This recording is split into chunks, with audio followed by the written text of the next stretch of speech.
ऐसा आखिरकार क्या हो गया दाखिल खारिज के साथ, जो है कि जमीन का अगर दाखिल खारिज नहीं होगा, जिस जमीन का दाखिल खारिज नहीं हुआ उनके लिए खुशखबरी। तो आखिरकार ऐसा क्या हुआ जो खुशखबरी वाली बात है? दाखिल खारिज नहीं हुआ तो खुशखबरी। आखिरकार देखें, ये जो है इनका नाम है विनय प्रसाद। अब विनय प्रसाद जो है ये यहाँ पर एक जमीन खरीदते हैं। ये जमीन जो है ये जमीन का टुकड़ा है। इस जमीन की रजिस्ट्री होती है और उसके बाद जो है यानी इस पर सारा रजिस्ट्री जो होता है सारा इंफॉर्मेशन दर्ज किया जाता है। उसके बाद जो है यानी यहाँ पर जो मनोज है और मनोज सिंह के द्वारा ये जमीन जो बेचा जाता है ये जमीन के विक्रेता है। अब देखें बात समझ लें, विनय प्रसाद और मनोज सिंह जो है यानी आपस में जमीन का सौदा करते हैं। मनोज सिंह जो है ये विक्रेता है, इन्हीं की ये जमीन है और ये विनय प्रसाद को बेच देते हैं। जमीन का केवाला होता है, जमीन की रजिस्ट्री होती है। अब ये रजिस्ट्री के आधार पर जो है ना प्रक्रिया होता है जमीन के दाखिल खारिज का। अब मन में सवाल आता है कि जमीन का जब दाखिल खारिज नहीं हुआ तो खुशखबरी वाली बात है, यानी दाखिल खारिज तो हुआ नहीं, तो आखिरकार दाखिल खारिज नहीं हुआ तो कौन सी खुशखबरी है? दाखिल खारिज क्या बेहद जरूरी है? तो देखें, सबसे पहला बात तो आप दाखिल खारिज को समझ लें कि अगर यहां पर मनोज सिंह जो व्यक्ति है, लेकिन देखें विनय प्रसाद जो हैं वो जमीन की रजिस्ट्री करा लिए, सारा कुछ हो गया, जमीन पर खेती करने लगे और उन्होंने फसल भी लगा दिया, कोई समस्या नहीं है, कोई दिक्कत नहीं है। लेकिन विनय प्रसाद को एक और काम कराना था, वो था जमीन का दाखिल खारिज, और इन्होंने नहीं कराया।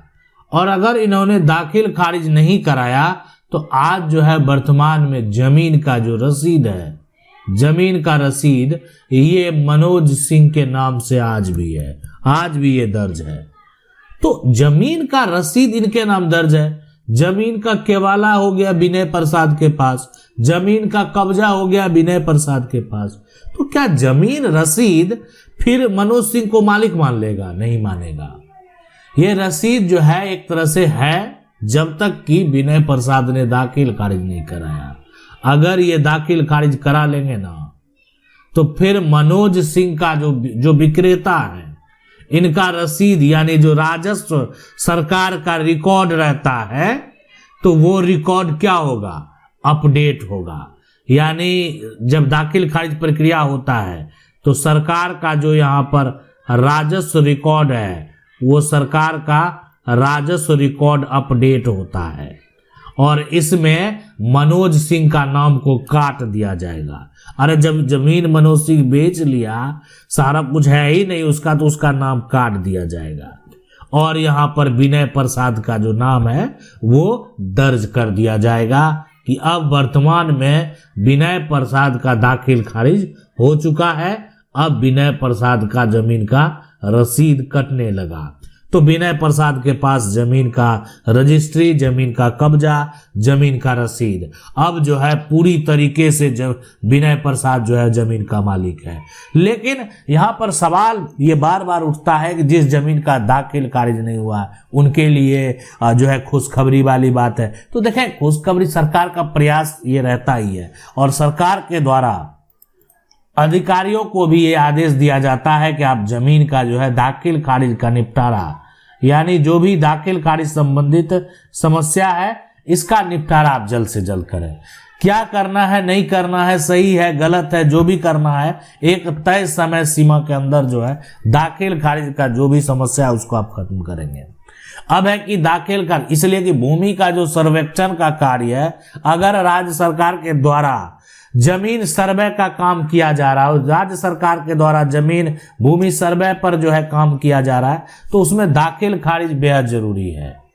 अब है कि अगर आपका दाखिल खारिज नहीं हुआ है, बहुत ऐसे लोग होंगे जिनके जमीन, जिनके कब्जा में सरकार का कार्य चल रहा है, कब्जा में जमीन है, जमीन का कागजात उनके पास रजिस्ट्री है और लगेगा कि नहीं ये जमीन का तो ये जमीन खरीदे हैं और भूमि सर्वेक्षण के दौरान आसपास जो गांव में जिस क्षेत्र में वहां पर जांच पड़ताल किया जाएगा, पूछा जाएगा, लगेगा कि नहीं विनय प्रसाद सही है, भले दाखिल खारिज नहीं कराया है विनय प्रसाद लेकिन सही है, इसके दखल में ये जमीन खरीदा है, तो इसमें क्या हो जाएगा कि जमीन का जो सर्वे है उसके नाम से कर दिया जाएगा।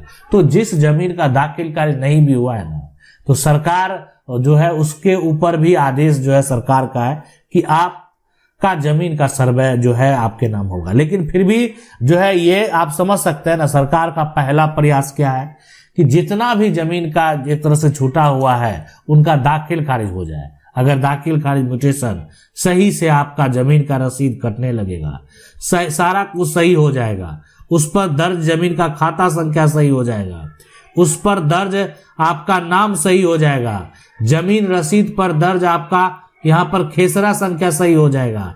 अगर सारा कुछ सही हो जाता है और सरकार को आप राजस्व देने लगते हैं, किसी प्रकार का कोई समस्या नहीं है, तो सरकार आपका जो रिकॉर्ड है, आपका जो राजस्व रिकॉर्ड में जो नाम दर्ज है और जितनी भी जमीन दर्ज है उस सभी का एक जो है नया खतियान सरकार के द्वारा एक तरह से तैयार कर दिया जाएगा। अब देखो दाखिल खारिज के लिए बहुत सारे लोग के मन में आ जाएगा न, जमीन का अगर रजिस्ट्री कराएंगे तभी तो दाखिल खारिज होगा, लेकिन हम आपको बता दें जमीन का रजिस्ट्री से तो दाखिल खारिज होगा ही।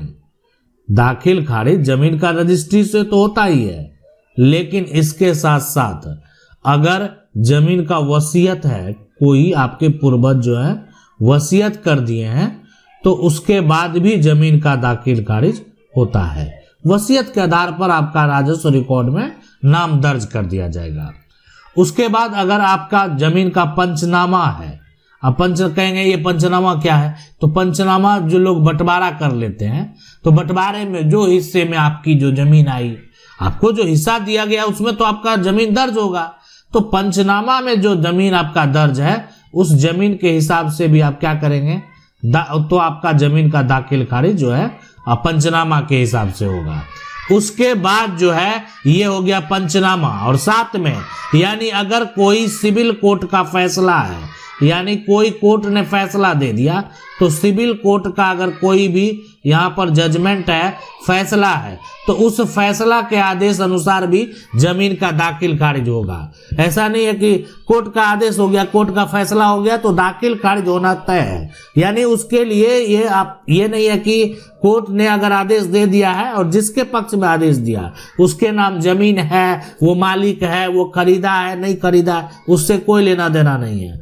कोर्ट का फैसला है वो एक इतना महत्वपूर्ण और आप कह सकते हैं एक वैलिड डॉक्यूमेंट है कि जिसके आधार पर उससे पहले क्या हुआ नहीं हुआ कोई लेना देना नहीं है। ये दस्तावेज जो है यानी कोर्ट का आदेश है, नहीं, ये जमीन इनकी होगी और इनके पक्ष में जो है दाखिल खारिज होना चाहिए, तो उसी के पक्ष में जमीन का दाखिल खारिज होगा। और दाखिल खारिज का क्या काम है पता है, यानी कोई भी जमीन का जो दाखिल खारिज है उसका काम है कि सरकार को ये बताना कि जमीन का रसीद किसके नाम से कटेगा। तो जब जो है सरकार ये देख रही है कि जमीन का रसीद किसके नाम से कटेगा दाखिल खारिज के बाद, और सरकार को लगता है ना कि जो रसीद कटा रहा है उसके पास ऐसा डॉक्यूमेंट होगा, जैसे क्या, जमीन की रजिस्ट्री होगी, हो सकता है जमीन का कोई पंचनामा बंटवारा होगा, खतियानी जमीन होगा, पंचनामा बंटवारा किया होगा, पंचनामा होगा, जमीन का कोई वसीयत होगा, कोर्ट का कोई आदेश होगा, या कोई यहाँ पर बात करें तो गिफ्ट डीड होगा। तो ये सारे दस्तावेज होंगे। तो ये व्यक्ति के नाम से जमीन का रसीद कट रहा है तो इसके पास कोई ना कोई कागजात होगा। लेकिन वो कुछ ऐसे लोग हैं जो कि जमीन का रसीद कटा रहे हैं, जमीन का दाखिल खारिज गलत तरीके से कराकर जो है अपने नाम से जमीन का रसीद कटा रहे हैं। कानूनी तौर पर जो है इसका कोई मान्यता नहीं। और ऐसे कई फैसले में, एक फैसले में जो है एक तरह से नहीं, कई फैसले में कहा गया है कि दाखिल खारिज जो है ना, जमीन का दाखिल खारिज अगर कोई व्यक्ति करा लेता है तो दाखिल खारिज से मालिकाना हक नहीं मिलता। यानी जमीन का अगर कोई मालिकाना, आप सोच रहे हैं कि मेरा तो रसीद कट गया अब हम मालिक हो गए, तो दाखिल खारिज से, म्यूटेशन से, जमाबंदी से मालिकाना हक जो है नहीं मिलता। ये बात आप समझ लें, मिलता है। मालिक वही कहलाएगा जिसके पास दस्तावेज होगा। और दस्तावेज भी वैसा होना चाहिए कि कोई आप दिखा देंगे कि स्टाम्प पर लिखा हुआ जमीन है, नहीं, अनरजिस्टर्ड डॉक्यूमेंट का कोई मान्यता नहीं है।